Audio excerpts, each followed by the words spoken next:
Hello guys, this is Krishna Vasist and you are listening to me on Tats Guru channel. In case you have not subscribed the channel, please do subscribe and let's discuss what we have discussed in my previous video lesson. Basically, we had talked about sensation. Sensation, what we see in the world through the eyes, that is sensation. We have some sensory system, we have some sensing organ like ear, nose. These are the part of sensory system. Okay, what is sensory system? Sensory system process information reaching to the brain. Okay, so guys, let's talk about what we are going to study in this video session.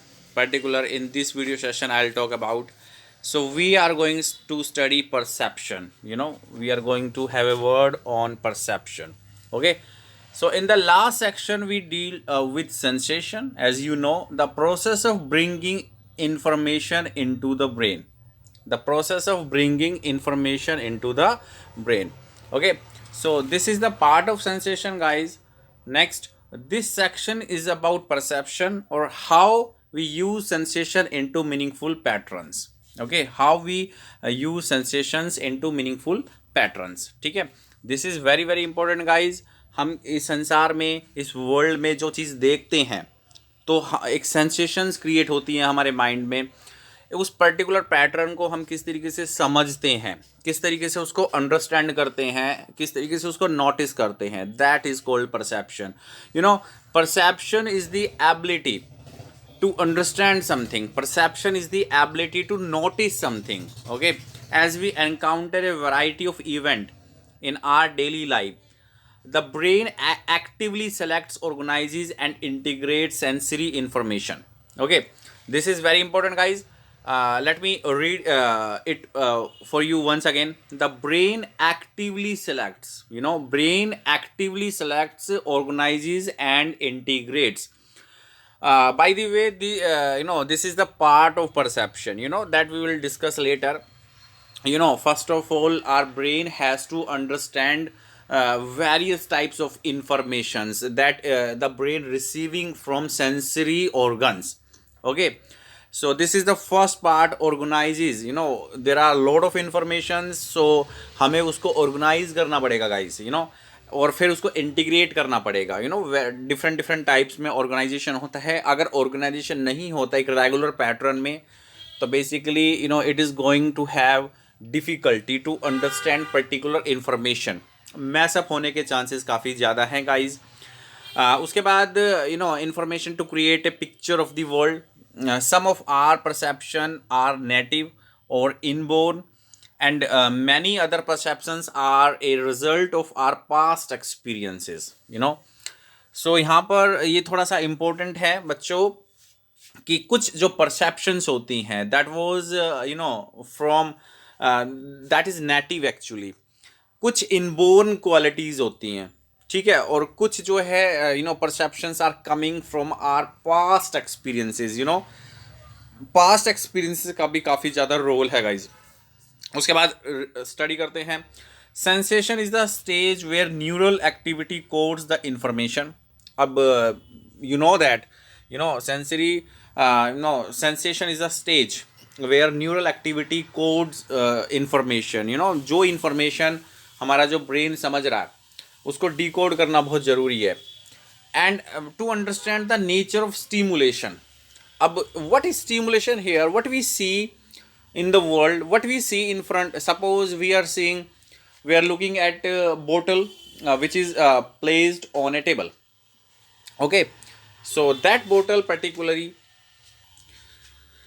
okay, so that bottle is a stimulation, or that bottle is a stimulation. So first of all, we have to understand the nature of stimulation. अगर हम इस world में किसी चीज़ को देख रहे हैं, तो उसका जो इन्फॉर्मेशन हमारे दिमाग में आ रही है, तो उसको कोड करता है सबसे पहले सेंसेशन, ठीक है. Then perception is the next stage. सबसे पहले तो हमें देखना है. Suppose if I am trying a particular problem and that particular problem is a harder for me. तो अब ऐसा हो सकता है कि if somebody is coming and अगर वो उस पर्टिकुलर प्रॉब्लम को देखे, तो वो that particular problem might be easy for that somebody, okay, that other guy. तो उसके लिए वो easy हो सकता है, मेरे लिए difficult हो सकता है. Why? Because उसका परसेप्शन डिफरेंट है और मेरा परसेप्शन डिफरेंट है. वो उस पर्टिकुलर प्रॉब्लम को एक अलग तरीके से देख रहा है. वो उसने उस पर्टिकुलर स्टिमुलेशन, इनकी प्रॉब्लम एक स्टिमुलेशन हो गया, तो उस पर्टिकुलर स्टिमुलेशन को एक अलग तरीके से उसने परसीव किया है. मैंने उस पर्टिकुलर स्टिमुलेशन के नेचर को अलग तरीके से परसीव किया था. तो हो सकता है कि दोनों के सोचने समझने में अंतर हो. Okay, perception is the next stage. सबसे पहले तो गाइस सेंसेशन का स्टेज आता है. Sensation is the first step by which we understand the world. So what I'm saying guys, sensation is the first step, then perception comes to the next step. Okay, this is the next stage in which an internal representation of an object is formed. This representation provides a working description of perceiver. Perceiver कौन है guys? Perceiver वो है जो हम perceive कर रहे हैं. We are the perceiver. Okay, so let's start to the next point. This help in identification and recognition. Guys, देखो perception की एक, this is one more stage of perception. When we look at something in the world, जो चीज़ हमारे सामने रखी हुई है, जो कि हमें स्टिमुलेट कर रही है, बेसिकली जब हम उस चीज़ को देखते हैं तो हम उसको आइडेंटिफिकेशन एंड रिकॉग्नाइजेशन करते हैं. जैसे सपोज करो we look at a round ball, तो हमें बेसिकली समझ में आएगा कि वो नॉर्मली क्रिकेट बॉल हो सकती है.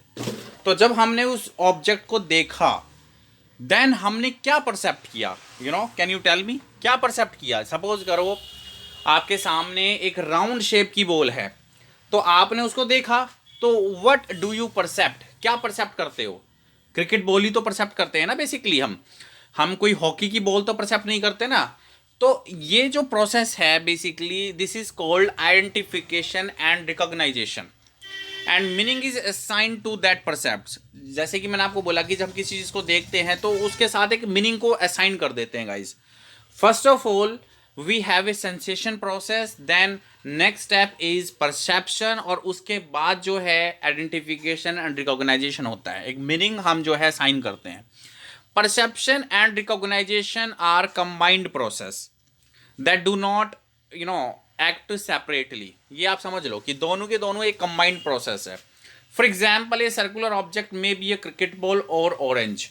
तो पर्टिकुलर जब किसी चीज़ को देखते हैं तो एक मीनिंग उसके साथ हम असाइन करते हैं, इंफॉर्मेशन ब्रेन तक जाती है, देन हम उस चीज़ को किस तरीके से परसीव करते हैं एज ए परसीवर, वो चीज़ हम नेक्स्ट स्टेप में देखेंगे. ठीक है. Stages of perception. The physical object in the world is called the distal stimulus. अब देखो स्टिमुलस के भी अलग अलग टाइप्स बताए गए हैं. एक होता है डिस्टल स्टिमुलस, ऐसा स्टिमुलस जो हमसे दूर रखा हुआ है. किसी चीज़ को राइट नाउ आप देख रहे हैं, अभी अभी as of now, right now जब आप उस चीज़ को देख रहे हैं तो वो आपके लिए डिस्टल स्टिमुलस है. इट मे बी टीवी, वो टीवी हो सकता है, वो टेबल हो सकती है, वो पेन हो सकता है. ये सारे के सारे क्या हैं, आपसे दूर रखे हुए हैं, तो ये आपके लिए डिस्टल स्टिमुलस हैं. And the optical image on the retina is called the proximal stimulus. और उसकी एक ऑप्टिकल इमेज आपके रेटिना पे बनती है माइंड में, तो वो हो गया प्रॉक्सिमल स्टिमुलस. ठीक है. The major task of perception is to determine the distal stimulus. मतलब अब देखो परसेप्शन का टास्क बता रहा है आपको. This is again very important point, समझना बच्चों. परसेप्शन का मेजर टास्क क्या है कि डिजिटल स्टिमुलस को समझना, क्योंकि जो चीज़ रखी हुई है उसी को तो परसीव कर रहे हैं दोस्तों. उस डिजिटल स्टिमुलस को समझना किन इंफॉर्मेशन के बेस पर, प्रॉक्सिमल स्टिमुलस में जो इंफॉर्मेशन गैदर हो रही है उसके बेस पर हम डिजिटल स्टिमुलस को समझेंगे ना. That is a perception guys. मैंने आपको I told you earlier, perception is the ability to notice something and understand something. तो वो तो बड़ी सिंपल डेफिनेशन मैंने बता दिया. But what actually perception is to understand, to determine the digital stimulus based on information of proximal stimulus. Got it. To know what the world out there is, कि संसार actually में क्या है, what the world out there is. Okay.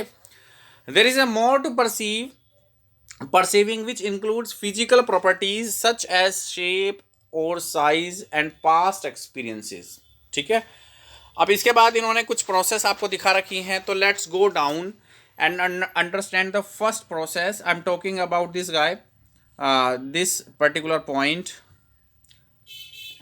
Let me environmental stimulation of object. First of all तो यही होता है कि नेचर में हमें कोई चीज़ दिखाई देती है, उसके बाद फिर हम बात करते हैं जब हम किसी एनवायरमेंटल स्टिमुलेशन ऑफ ऑब्जेक्ट को देखते हैं तो देन सेंसरी प्रोसेस एक्ट होती है, सेंसरी प्रोसेस एक्टिव हो जाती है, देन हमें उस चीज़ का सेंसेशन होता है। तो ये तो तीनों पार्ट सेंसेशन में चले गए बच्चों।